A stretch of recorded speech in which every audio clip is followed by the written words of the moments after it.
नमस्कार, सुबह 7 बजे की खबरों में आप सभी का स्वागत है। मैं हूं नीलू। तो स्कूल फीस आधी करो अभियान आज विधानसभा का इसमें घेराव होगा। सेंट्रल बार एसोसिएशन इसका घेराव करने वाला है। अधिवक्ताओं का साथ भी अभिभावक को मिला है। दोपहर 12 बजे ये विधानसभा का घेराव करने वाले हैं।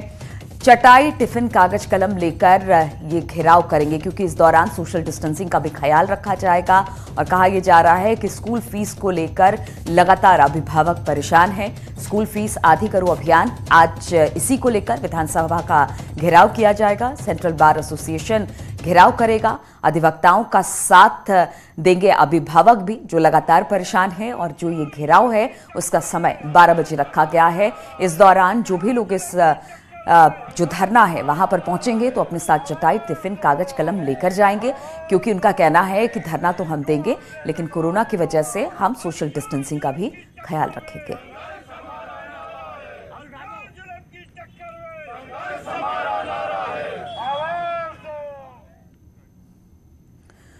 तो लगातार अभिभावक इसका विरोध कर रहे हैं। आज जिस तरह से घेराव होना है इसको लेकर विधानसभा में 12 बजे घेराव करेंगे। आंदोलनकारियों ने विधानसभा के घेराव के दौरान सोशल डिस्टेंसिंग के पालन का भी ऐलान किया है। आपको बता दें, कोरोना काल में स्कूलों द्वारा पूरी फीस लेने का अभिभावकों ने विरोध किया था और प्रदेश के कई शहरों ने इसे लेकर आंदोलन भी किया जा रहा था।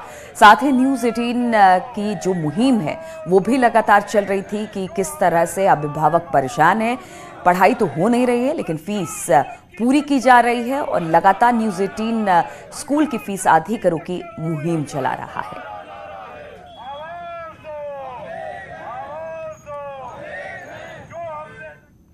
और कानपुर में निजी स्कूलों की मनमानी के चलते शहर में अभिभावक लगातार आंदोलन कर रहे हैं। इसे लेकर सोमवार को सरसैया घाट में अभिभावक ने प्रदर्शन किया। अभिभावकों का कहना है कि कानपुर में जिला प्रशासन की लापरवाही से निजी स्कूल फीस नहीं कम कर रहे हैं, जबकि शासन ने निर्देश दिया था कि किसी भी हालत में फीस नहीं बढ़ाई जाएगी। अभिभावक फीस में छूट की मांग कर रहे हैं। इस दौरान पुलिस ने उन्हें रोका और उन्हें हिरासत में लिया है। फीस माफी के लिए हम लोग प्रदर्शन करने आए थे, जिसमें हम लोग को प्रशासन द्वारा हटाया जा रहा है।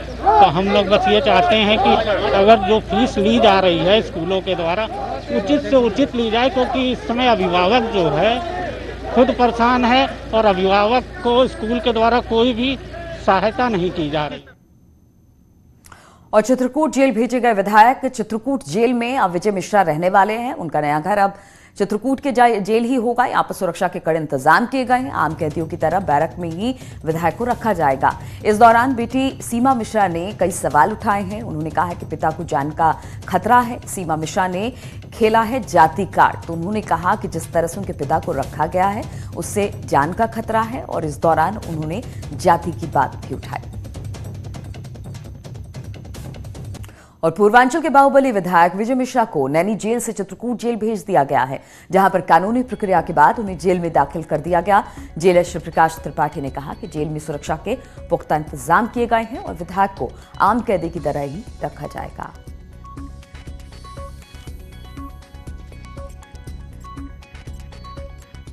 जाते हैं, क्वारंटाइन बैरक है, उसी में उनको रख दिया गया है।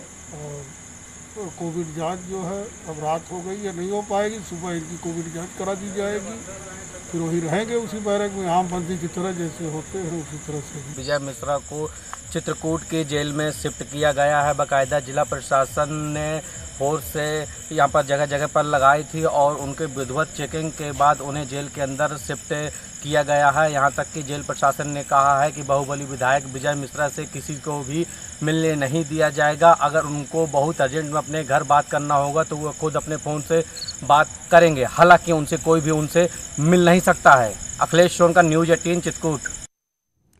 और विधायक विजय मिश्रा कोर्ट में पेशी के बाद पहले नैनी जेल और फिर चित्रकूट जेल में ट्रांसफर किया गया। विजय मिश्रा की बेटी सीमा मिश्रा ने इस पर सवाल उठाते हुए कहा कि उनके पिता का स्वास्थ्य खराब है और उन्हें चित्रकूट जेल शिफ्ट करना उनके स्वास्थ्य के लिए ठीक नहीं है। साथ ही उन्होंने पुलिस पर आरोप लगाते हुए कहा कि पुलिस उनके पिता का एनकाउंटर कर सकती है। सीमा मिश्रा ने जाति का कार्ड खेलते हुए आरोप लगाया कि ब्राह्मण समाज से होने के कारण उन पर बेबुनियाद आरोप लगाए जा रहे हैं। स्लीप डिस्क और थायराइड, कोलेस्ट्रॉल, बीपी और हाइपरटेंशन, गले में खराश, डायबिटीज़ का पेशेंट है। अगर उसकी तबीयत बिगड़ती है उसका इलाज नहीं करवाया जा रहा है तो क्या उसकी जिम्मेदारी कोई लेगा अगर कुछ हो जाता है तो? या वो रास्ते में मार दिए जाते हैं कि दिखा दिया जाता है कोई सिपाही असलहा लेके भाग रहे थे, हमने एनकाउंटर कर दिया, इसकी जिम्मेदारी कौन लेगा? उत्तर प्रदेश के हम ब्राह्मण समाज से अपने पूरे प्रदेश के आह्वान कर रहे हैं कि इस समय आप एकजुट हो जाइए, क्योंकि पिताजी का गुनाह इतना है कि वो ब्राह्मण है। और बरेली में सिपाही की बर्थडे पार्टी के दौरान कैंट थाने में तैनात दरोगा संजय सोमवंशी गोली लगने से घायल हो गए। घटना के बाद आनन फानन में उन्हें निजी अस्पताल में भर्ती करा दिया गया। दरोगा संजय सोमवंशी फर्रुखाबाद निवासी हैं और बताया जा रहा है कि पार्टी के दौरान जमकर शराब पी गई और उसी दौरान उनकी लाइसेंसी पिस्टल से गोली चली, जिससे वो घायल हो गए। नशे की हालत में दरोगा ने अपने ही इंस्पेक्टर पर गंभीर आरोप लगाया। बताया जा रहा है कि दरोगा और इंस्पेक्टर का काफी दिनों से विवाद चल रहा था। फिलहाल पुलिस ने पूरे मामले में जांच के आदेश दे दिए हैं।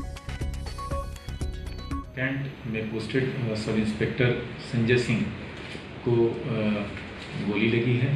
गोली संदिग्ध परिस्थितियों में लगी है। अभी प्रथम दृष्टया ये बताया जा रहा है कि किसी प्राइवेट फंक्शन में ये थे और उसमें इनको गोली लगी। इलाज के लिए इनको हॉस्पिटल भेजा गया है। प्रथम दृष्टया डॉक्टरों ने जो बताया है उसमें इनको खतरे से बाहर बताया जा रहा है। घटना किन कारणों से, किन परिस्थितियों में उस प्राइवेट पार्टी में हुई है, इसके बारे में छानबीन की जा रही है। और मुरादाबाद की पाकबड़ा थाना क्षेत्र की ग्रोथ सेंटर पुलिस चौकी पर उस वक्त हंगामा मच गया जब चौकी इंचार्ज मोहित कुमार ने शिकायत लेकर पहुंचे प्रमोद शर्मा नाम के व्यक्ति से अभद्रता की। बताया जा रहा है कि प्रमोद शर्मा संघ के कार्यकर्ता हैं और संघ के कार्यकर्ताओं से अभद्रता की सूचना पर तमाम संघ और बीजेपी के कार्यकर्ता चौकी पहुंच गए और हंगामा शुरू कर दिया। इनके समर्थन में काठ के बीजेपी विधायक राजेश कुमार सिंह भी पुलिस चौकी पहुंचे और चौकी के बाहर धरना प्रदर्शन शुरू कर दिया और आरोपी दरोगा को निलंबित करने की मांग करने लगे। बाद में मौके पर पहुंची पुलिस ने अधिकारियों ने चौकी इंचार्ज और 2 अन्य पुलिसकर्मियों को निलंबित कर दिया, जिसके बाद जाकर मामले को शांत कराया जा सका। संघ का आदमी हूँ, तो जो संबंधित थानेदार है उसने संघ को भी और तमाम गालियाँ दी और उन्हें बैठाया और उनके साथ बहुत अभद्र व्यवहार किया और थाने में उन्हें बैठा लिया कि मैं तेरी संघगिरी आज निकालता हूँ। बहुत ज़्यादा बदतमीजी की, इसलिए हम सब लोग यहाँ आना पड़ा और हमें तत्काल प्रभाव हुआ। और मेरठ में हॉरर किलिंग की कोशिश का मामला सामने आया है। यहां के महमूदपुरी गढ़ी गांव के नहर के किनारे एक युवक ने अपने जीजा के साथ मिलकर बहन की गला रेतकर नहर में फेंकने की कोशिश की, लेकिन स्थानीय लोग पहुंच गए। आरोपी युवती को गंभीर हालत में छोड़कर वो वहां से फरार हो गए, जिसके बाद ग्रामीणों ने पुलिस को इस बात की सूचना दी। मौके पर पहुंची पुलिस ने युवती को अस्पताल में भर्ती कराया। बताया जा रहा है कि युवती हापुड़ के बझेलपुर गांव की है और उसका दूसरी जाति के लड़के से प्रेम प्रसंग था, जिसके चलते युवती के परिजन नाराज थे और इसी के चलते युवती के भाई और जीजा ने मिलकर गर्दन रेतकर उसकी हत्या की कोशिश की। युवती के पेट और चेहरे पर भी चाकू से वार किए गए। फिलहाल पुलिस ने आरोपियों के खिलाफ केस दर्ज कर जांच शुरू कर दी है। इसका कहना है कि इसके भाई और इसके बहनोई इसको रास्ते में ले गए और उन्होंने कुछ ब्लेड से इसको घायल कर दिया है। जो घायल अवस्था में आई है, इसका इलाज यहाँ हो रहा है मेडिकल कॉलेज में। उनके खिलाफ मुकदमा पंजीकृत कर लिया गया है, दोनों भाई और बहनोई के खिलाफ। और बलरामपुर में एक भीषण सड़क हादसे में 3 लोगों की घटनास्थल पर ही मौत हो गई, जबकि 2 लोग गंभीर रूप से घायल हो गए हैं। घटना उतरौला क्षेत्र के गालिबपुर की है, जहां पटेल नगर निवासी मोहम्मद सिराज परिजनों के साथ स्कॉर्पियो से बहराइच गए थे। लौटते वक्त उनकी कार सड़क पर खड़े ट्रक से टकरा गई, जिसमें 2 पुरुष और 1 महिला की मौके पर ही मौत हो गई, जबकि एक बच्चे समेत 2 लोग घायल हो गए हैं। सभी घायलों को अस्पताल में भर्ती करा दिया गया है। वहीं पीड़ित के परिवार में मातम छा गया। वहीं पीड़ितों के परिजनों ने इलाज में लापरवाही की का आरोप भी लगाया है। उतरौला के लिए रास्ते में श्रीगंज में एक्सीडेंट हुआ, जिसमें 3 लोग ऑन स्पॉट एक्सपायर हो गए।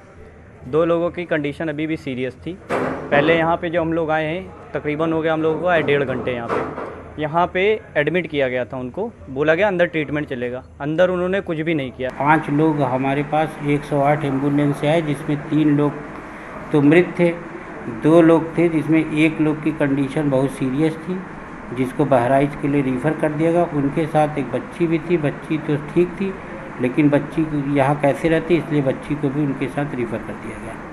और कानपुर के पनकी थाना क्षेत्र में एक तेज रफ्तार ट्रॉला ने ऑटो को जबरदस्त टक्कर मार दी, जिससे ट्रॉला में सवार 5 लोग गंभीर रूप से घायल हो गए। हादसा होते ही इलाके में हड़कंप मच गया। आनंद फानन में स्थानीय लोगों ने घायलों को निजी अस्पताल में भर्ती कराया। लोगों ने बताया कि हादसे की सूचना के बाद भी पुलिस मौके पर नहीं पहुंची। और कानपुर से खबर है, यहां पर पुलिस ने किदवई नगर के गोवर्धनपुरवा में छापा मारकर गांजा बेचने वाले 4 लोगों को गिरफ्तार कर लिया है। इनके पास से 4 बोरा गांजा भी बरामद किया गया है, साथ ही नकदी भी बरामद की गई है। आपको बता दें कि इस इलाके में लंबे समय से गांजा बेचने की शिकायत मिल रही थी, लेकिन स्थानीय पुलिस कोई कार्रवाई नहीं कर रही थी। लेकिन एसपी साउथ ने सूचना मिलने पर कार्रवाई की और पूरे मामले का खुलासा किया। उनमें गांजा बेचा जा रहा था। हमने यहाँ से मौके से गांजा सीज किया है पुलिस टीम ने, और कुछ कैश है जो अभी काउंट नहीं किया गया है। जैसे ही उसको काउंट कर लिया जाएगा आपको अवगत करा दिया जाएगा। और मुरादाबाद नगर निगम की लापरवाही से लाखों लीटर साफ पानी सड़कों पर बह गया। इससे दुकानों के आगे पानी भर गया और सड़क पर जाम भी लग गया। बताया जा रहा है कि सीवर लाइन बिछाने के दौरान पाइप फट गया और 24 घंटे से ज्यादा वक्त बीत गया है। हजारों लीटर पानी बर्बाद हो गया है। सड़क पर पानी बह रहा है, लेकिन जिम्मेदारी अधिकारियों ने इसकी नहीं ली है अब तक। इससे इलाके के लोग परेशान हैं और उन्हें पीने का पानी भी नहीं मिल पा रहा है। कल से बह रहा है पानी इस तरीके, नहीं रोकने तो कोई नहीं आया फिलहाल। तो ये कल से इसी तरीके से हाँ, ये सिविल लाइन वालों ने लाइन फाड़ी है। कल से तो ये ऐसे ही बह रहा है, कोई रोकने वोकने नहीं आया अभी तक। और ये सब पीने का पानी है और सिविल लाइन है, खोदते टाइम फट गई थी इसकी लाइन। रात से लगातार बह रहा है और अभी इसकी कोई सुनवाई नहीं है। और गौतम बुद्ध नगर के दागरी थाना क्षेत्र के लोहरा टोली टोल प्लाजा पर अवैध शराब पकड़ी गई है। अवैध अंग्रेजी शराब हरियाणा के पानीपत से बिहार के पटना ले जाई जा रही थी। शराब की कीमत करीब 15 लाख रुपए बताई जा रही है। चेकिंग के दौरान पुलिस ने अवैध शराब तस्करों को भी गिरफ्तार किया है।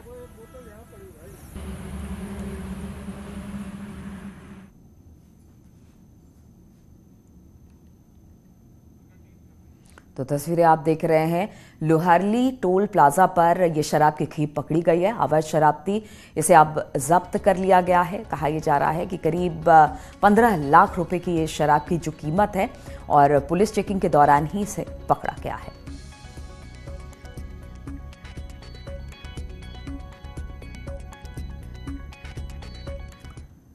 और खबर कानपुर से है। यहां के पनकी थाना क्षेत्र में एक तेज रफ्तार ट्रॉला ने ऑटो को जबरदस्त टक्कर मार दी, जिससे ट्रॉला में सवार 5 लोग गंभीर रूप से घायल हो गए हैं। हादसा होते ही इलाके में हड़कंप मच गया। आनंद फानन में स्थानीय लोगों ने घायलों को निजी अस्पताल में भर्ती कराया। लोगों ने बताया कि हादसे की सूचना के बाद भी मौके पर पुलिस नहीं पहुंची।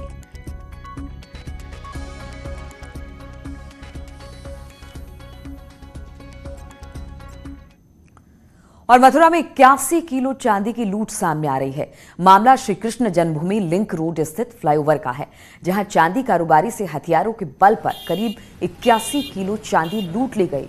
घटना की सूचना मिलते ही इलाका पुलिस सहित आला अधिकारी मौके पर पहुंचे और जांच शुरू कर दी। चांदी की कीमत करीब 35 लाख रुपए बताई जा रही है।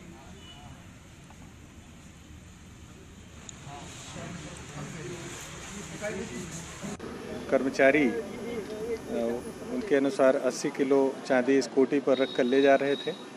रास्ते में मंडी रामदास जाते समय फ्लाईओवर पर 3 मोटरसाइकिलों से, जिसमें एक अपाचे बताई जा रही है, एक स्प्लेंडर और एक स्कूटी से उसको घेर के और वो स्कूटी और चांदी छीन ली गई है। पुलिस की सारी टीमें लगी हैं, पूरी क्राइम ब्रांच लगी है और हम लोग घटना के अनावरण का प्रयास कर रहे हैं। और महोबा में विद्युत विभाग की टीम पर ग्रामीणों का जानलेवा हमला कर गंभीर रूप से घायल कर दिया। घटना में विद्युत विभाग के 4 कर्मचारी गंभीर रूप से घायल हुए हैं, जिन्हें उपचार के लिए सीएचसी में भर्ती करा दिया गया। मामला महोबा के चरखारी कोतवाली क्षेत्र के कुरौरा गांव का है, जहां पर लॉस फीडर अभियान के तहत विद्युत विभाग की एसडीओ जेई सहित 12 सदस्यीय टीम गांव में चेकिंग कर रही थी, जिसमें बिजली चोरी के आरोप में विभाग ने 25 लोगों के खिलाफ मुकदमा दर्ज करवाया था। इस बात से नाराज ग्रामीणों ने विद्युत कर्मचारियों को घेर कर पीट दिया। पर विद्युत चोरी रोकने का अभियान चला हुआ है एवं हाई लॉस फीडर जो है उन पे कार्य करने का हम लोगों को आदेश मिले हुए हैं, जिसके तहत मैं अपनी जेई के साथ टीम बनाकर गांव में चेकिंग करने को गया हुआ था। वहाँ कुछ कनेक्शन हमें मिले जो अवैध रूप से चल रहे हैं, जिन्हें कटवाया गया। उसके बाद दूसरी जगह जब चेक करने गए गाँव में तो वहाँ पे जो पहले कनेक्शन कटवाए हुए थे उन लोगों द्वारा भीड़ इकट्ठी की गई एवं लाठी डंडे इकट्ठे करके हमारी टीम के ऊपर हमला किया। अस्थायी कनेक्शन थे तो वो काटने गए थे 4 महीने के, तो वो 8 महीने चला चुके हैं उसको। हम लोग उसको काटने गए थे, यही साहब भी थे और SDO साहब भी थे, उनको काट रहे थे, एकदम हमला बोल दिया। किस गाँव में? कुरौरा गाँव। और अलीगढ़ में एक युवती ने पूर्व मेयर पर छोटी बहन का धर्म परिवर्तन कराकर शादी कराने का आरोप लगाया है। युवती आशिया ने अनूप शहर रोड चुंगी स्थित एक आवास में मीडिया को संबोधित करते हुए बताया कि छोटी बहन 7 अगस्त से गायब थी, जिसकी गुमशुदगी की रिपोर्ट भी थाना सासनी गेट में दर्ज कराई गई। छोटी बहन को पुलिस ने बरामद कर लिया है, लेकिन आशिया का आरोप है कि भाजपा के पूर्व मेयर छोटी बहन से मिलने नहीं दे रही हैं, क्योंकि उन्होंने गैर समुदाय के युवक से उसकी शादी करा दी है। हालांकि इस मामले में मेयर का कहना है कि लड़की बालिग थी और उसने अपनी मर्जी से हिंदू धर्म अपनाकर शादी की। परिवर्तन करवाया शकुंतला भारती पूर्व मेयर ने। किससे शादी करवाई है? सुनील बेनवाल क्या कोई जोर जबरदस्ती शादी कराएगी आप? जी। नाम की बिटिया थी जिसने अपनी मर्जी से हिंदू लड़के के साथ, हिंदू रीति रिवाजों के साथ 7 फेरे लेकर के शादी की है और उसने हिंदू धर्म के अनुसार आज वो अपने परिवार में चली गई है। लेकिन उसके जो पियर वाले हैं, कोई क्रिमिनल टाइप का कोई व्यक्ति है, उनका चाचा का लड़का है, वो जान से मारने की धमकी दे रहा था। इस पर हम परेशान होकर के आज हम SSP साहब से मिले हैं और SSP साहब ने तुरंत आदेश किया है कि जो भी परेशान करे 2-2 लाख के बॉन्ड भरवा करके जेल की सलाखों के अंदर भेजा जाए। देखिए, थाना सिविल लाइन क्षेत्र में एक प्रेस वार्ता हुई थी। थाना शासनी गेट पर 7 अगस्त को एक मुकदमा लिखा गया था अपहरण से संबंधित। उस संबंध में जो पीड़िता थी उसको जो है बरामद किया गया पुलिस द्वारा विवेचना के दौरान, और उसके हाई स्कूल सर्टिफिकेट के अनुसार वह लड़की बालिग है और मजिस्ट्रेट के सामने उसके कथन करवाए गए, जिसमें कि उन्होंने इसने जो स्वेच्छा से जाना बताया। विवेचना इस संबंध में प्रचलित है और अग्रिम कार्रवाई की जा रही है। उसी विवेचना के संबंध में पीड़िता की बड़ी बहन ने जो है स्वयं एक प्रेस वार्ता करके सिविल लाइन क्षेत्र में कुछ इसमें जो आपत्तिजनक कथन दिए जो 2 संप्रदायों से संबंधित है। और ब्रेक के बाद अब बात करते हैं बाढ़ की। तो प्रदेश के कई इलाके इन दिनों बाढ़ की चपेट में हैं। इससे इन इलाकों में जिंदगी दुश्वार सी हो गई है। बाढ़ में फंसे लोग दाने दाने को मुहताज हो रहे हैं और सरकारी महकमा कागजी खानापूर्ति में व्यस्त दिखाई दे रहा है। बाढ़ के हालात पर दिखाते हैं ये रिपोर्ट।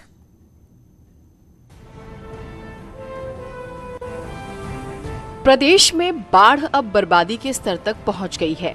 बाराबंकी में गांव के गांव टापू बन चुके हैं। सड़कें टूट गई हैं और उन पर सवारियों की जगह नावें चल रही हैं। जिंदगी बस नाव भरोसे ही चल रही है। कैसे गांव से आते जाते हो? नाव से। नाव से? तो पूरा का पूरा फसल तो सब डूब गया है? सारा फसल डूब गया है। गांव में घरों में भी पानी है? घरों पे पानी है। तो कैसे रह रहे हैं लोग? छतों पर? छतों पर रह रहे हैं और बंधा पे भाग के आते हैं।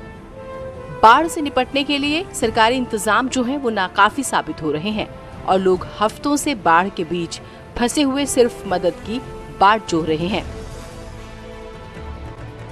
मामूली परेशानी नहीं है और ये 8-9 दिन से टिका पड़ा है, पानी न टूट रहा न बढ़ रहा। अरे बढ़ता है, टूटत नहीं। इधर हापुड़ के खादर क्षेत्र में भी गंगा उफान पर है और आसपास के करीब 20 गांव में बाढ़ का पानी घुस गया है, जिससे फसलें चौपट हो गई हैं। जनजीवन भी अस्त व्यस्त है। सड़कों से लेकर खेत खलियान और घरों के भीतर भी सिर्फ पानी ही पानी है। प्रशासन की तरफ से ग्रामीणों को कोई भी मदद नहीं मिल रही। बहराइच में सरयू नदी उफान पर है और जिले के करीब 70 गांव पूरी तरह से जलमग्न हैं। खेतों में पानी भर जाने से फसल चौपट हो गई है। बीते 15 दिनों से गांव में बाढ़ का पानी भरा हुआ है, लेकिन अब तक प्रशासन ने बाढ़ पीड़ितों की सुध नहीं ली। बहुत बाढ़ हटपट, यहाँ कोई जांच पड़ताल देखे भाले भाई हमारी जान तो कोई आवाना है। आपके गांव में बाढ़ की स्थिति है क्या? अरे बहुत सा है भाई, 15 दिन भाई है, 20-25 दिन बाढ़ होगी। हाँ, पानी ना निकटा था और सब पानी में यहाँ सब जने खड़े रहे थे। कहूँ मिला खाना, कहूँ ना मिला और कहूँ तखत पर तखत धैके बनावा खावा गया है। तीसरे दिन देवरिया में भी बाढ़ से हालात बेकाबू हैं। बाढ़ की वजह से लोग परेशान हैं। बाढ़ के हालातों का जायजा लेने पहुंचे कृषि मंत्री सूर्य प्रताप शाही के काफिले को परसिया देवार गांव के ग्रामीणों ने रोक लिया और अपनी समस्याएं बताई। मंत्री सूर्य प्रताप शाही ने बताया है कि सरकार बाढ़ पीड़ितों को हर संभव मदद पहुंचा रही है। हम लोग यहाँ नाव द्वारा जो है हर सामान बाजार वगैरह करके लाते हैं। जब पानी काफ़ी बढ़ जाता है तो हम लोगों की नाव भी बंद कर दी जाती है, नदी में आने जाने का संसाधन रुक जाता है। अगल बगल के गांव में पानी फैला हुआ है, क्योंकि नदी के बहुत करीब हैं तो स्वाभाविक रूप से समस्याएं हैं, लेकिन उसके समाधान करने की दृष्टि से सरकार ने प्रयास किए हैं। दावे जो भी हो, लेकिन हालात देखकर सरकारी मदद ऊंट के मुंह में जीरे के समान लग रही है, क्योंकि तस्वीरें झूठ नहीं बोलती। Bureau report, news 18 network. और उत्तर प्रदेश के सीतापुर में बाढ़ग्रस्त इलाके का दौरा करने पहुंचे विधायक जी अचानक नदी की धार में फंस गए। हालांकि विधायक जी के साथ मौजूद पीएसी के जवानों ने विधायक जी को सकुशल बचा लिया। खास बात ये रही कि जैसे ही बीच धार में नाव का इंजन बंद हुआ, बीजेपी विधायक ज्ञान तिवारी हनुमान जी के शरण में चले गए, यानी जोर जोर से हनुमान चालीसा का पाठ करने लगे।